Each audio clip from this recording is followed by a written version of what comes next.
সমস্ত প্রশংসা সেই মহান রব্বুল আলামিনের প্রতি, যে মহান রব্বুল আলামিন দীর্ঘ এক সপ্তাহ পর আমাদেরকে অনুষ্ঠানে আসার এবং বসার তৌফিক দান করলেন। সেই মহান রব্বুল আলামিনের প্রতি লাখ কোটি শুকরিয়া আদায় করি। সকলে বলে আলহামদুলিল্লাহ।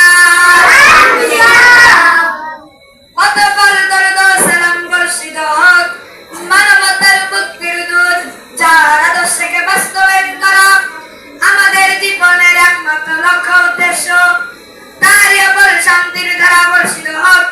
সকলে বলি সাল্লাল্লাহু আলাইহি ওয়াসাল্লাম। আল্লাহ তাআলা কুরআন কারীমে জানিয়ে দিলেন, ইয়া আইয়ুহাল্লাযীনা আমানুস্তাঈনু বিস-সাবরি ওয়াস-সালাহ ইন্নাল্লাহা মা'আস-সাবিরিন।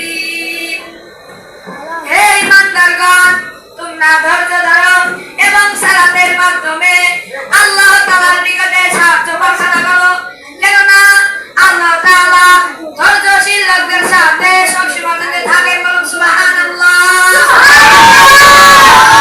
তাই আমাদেরকে বুঝতে হবে, আমাদেরকে ধৈর্য ধরতে হবে, আমাদেরকে সালাত আদায় করতে হবে, আমাদেরকে আল্লাহ তাআলার বিধান মেনে চলতে হবে, তাহলে আমরা জান্নাত পাবো। বলুন সুবহানাল্লাহ। আর আমরা যদি সালাত আদায় না করি, আল্লাহ তাআলার বিধান না মানি, আল্লাহ তাআলা আমাদেরকে জাহান্নামে দিবেন। বলুন নাউযুবিল্লাহ।